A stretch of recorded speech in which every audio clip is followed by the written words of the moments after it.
Alright guys, today we are working on probably the most popular classical piece in the piano repertory, and that is Beethoven's for Elise.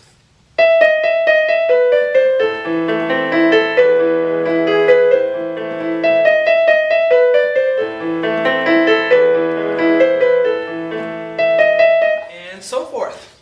Hello, I'm Sean Cheek. Welcome to my SeanCheek.com videos. I always put the free part 1 on YouTube, and the rest of the lessons for this piece will be on my website, SeanCheek.com. And let me mention, if you have any trouble reading notes at all, sight reading notes, knowing where the notes are on the keyboard and what they're called, you need to do my Sight Reading Boot Camp series, which is also on SeanCheek.com. It's kind of a fundamental jump start to get you reading music better and faster. But let's jump in here, get my highlighter turned on. And we start, we look up here and we see 3/8 time. Now what that means is there's 3 counts in a measure. Okay, 1, 2, 3, 1, 2, 3. We're not counting to 4. Most of the time in most pieces of music it's a 4 for the top number, but it's a 3 here. The bottom number is an 8, and so that tells us the 8th note, which looks something like this with a flag, okay, is going to get the beat. Okay, so an 8th note gets the beat, and let's see, I gotta clear that. Oh, here's my keyboard.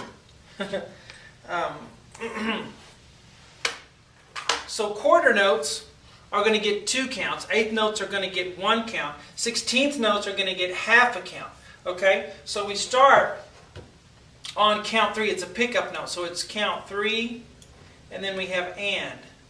Okay, and then we're just going to count 1 and 2 and 3 and, okay? 3 and 1 and 2 and 3 and 1 and 2. And you can just keep counting the 16th notes like that throughout the whole piece. 1 and 2 and 3 and, okay? So those are the counts. These are 16th notes. They get half a count apiece, so it takes 2 of them to make 1 count. That's why we say 1 and 2 and 3 and. All right, we start off with an E in the right hand, this note right here, in the treble clef. Okay, so we start off with right hand. It says finger 5, but I like to use finger 4. It's how I've always used it since I was a kid. But so fingerings, again, are just, subjective. You can use what works for you.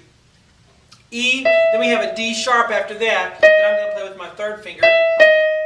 And then we go back to E, then we go back to D sharp, then we go back to E. Okay, so our first notes are E, D sharp, E, D sharp, E. Then we're going to go down to a B. I'm going to use my 2nd finger. But this note on the middle line is a B note. And then up to D natural. Now, okay, this D was sharped. And the rule in music is this D would have been sharp too, because once you have a sharp on a note, it makes it sharp for the whole measure. But since they natural it here, it's not a sharp. Okay, so play a natural D, a regular D, and then we go to C natural. So let's do what we have thus far. E, D sharp, E, D sharp, E, B, D, C. Alright? You can play it expressively. Now we get to the next measure. Let's continue with the right hand. Here we have an A note. Okay? Just play that with your 1 finger, your thumb. A. Okay? The next 3 notes in the right hand, starting right here, are C, middle C, and then an E, and then an A. And you want to look at those kind of as a chord pattern here. C, E, A. See how I already get my fingers lined up to play those notes? I get them on the keys. Ba, ba, bum. Okay? Now let's look at the left hand. People always have trouble reading bass clef. My Sight Reading Boot Camp series is great for making sure that you know your left hand well. But let's look at the first one here. It's an A note down here. It's in the bottom space of the bass clef. Here's the middle C, here's the next C. So this is the A you want with your 5th finger, your pinky finger. And then we're going to go up to an E note in this space. Okay, and I'm going to play that with my pointer finger, my 2 finger. Then I'm going to go up to an A note, the higher A octave. So this is an A with the thumb. So I have A, E, A. Okay? Now, if you notice, you're going to play your hands together right there. and then it just goes left, left, right, right, right. So we play together on the first one, and then left, left, right, right, right. Now I'm holding the pedal down, the damper pedal. If you have a keyboard like I have, you can plug in a foot switch, press it down and hold the notes so they keep ringing. If you have a regular piano, you can press the damper pedal on the right side. So it's the pedal on the right, and it will sustain for you. Hold those notes down. Okay? So let's do what we have thus far. 1 and 2 and 3 and 1 and 2 and 3 and. Okay? Alright, we'll move on to a B note in the right hand. So we have a B right there. Okay? So that's a B, and that's kind of a continuation of this. C, E, A, B. It's just the next note. Let's take a look at this right here, another chord pattern. We start off with an E, and then a G sharp. Okay? So here's a G, and this is a G sharp. I'm going to play it with my 2 finger. And then the B, following it, is the next note. That makes an E major chord, those of you who know chords. E, G sharp, B. Okay? Alright, let's look at the left hand for these 3. We start off with a low E note. So this first note we have way down here, E. And then we go up an E octave. And we play that with 5th finger and then your 1 finger right there. E, E. Now to get this G sharp, I'm simply going to cross over with my 2 finger like that. See how you cross over from one to the next? E, G sharp, I cross over. Now let's put hands together. Of course, we've got to play together there. So together, left, left, right, right, right. Again, together, left, left, right, right, right. Now let's go from the beginning, okay? So we'll start here and go all the way to there.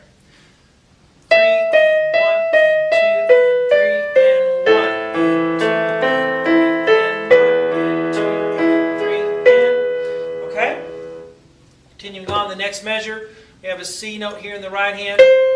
Left hand, at this point, is going to have the same thing that you had right here. A, E, A. A, E, A. Okay? Alright, so you play the C in the right hand with the A in the left hand. And then the right hand will have 3 notes to go after that. These 3 right here, which are E, and then up to high E, and then a D sharp. And it's just like what we did here. Okay? That E and D sharp, the last note in that measure, the last 2 notes, are like starting right here. We're going to repeat some things. Okay? So starting right here, continuing on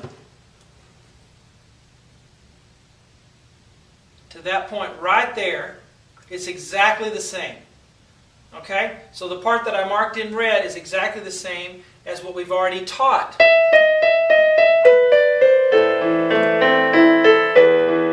Now, right here in this edition, they have a D note here. I've always played it as an E.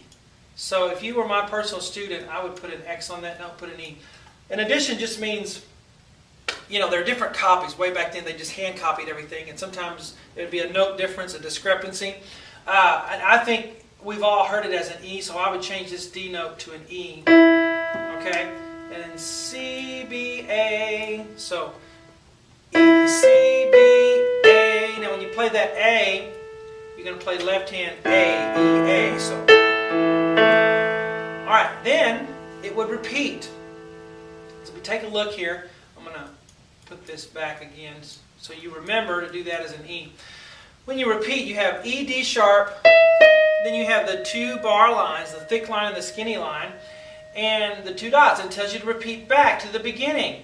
Or not to the beginning, but to this repeat sign that's facing the other way. So you go back to this point. So you'd go bum, bum, and then come back here, and then continue.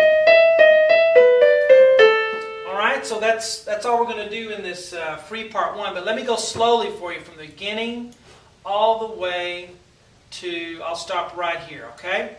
Here we go. 1, 2, 3, and 1,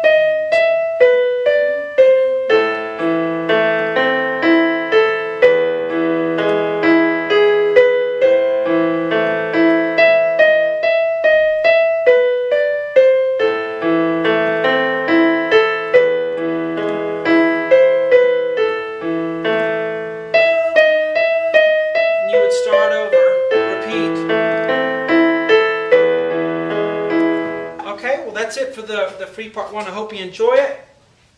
I'll see you on SeanCheek.com.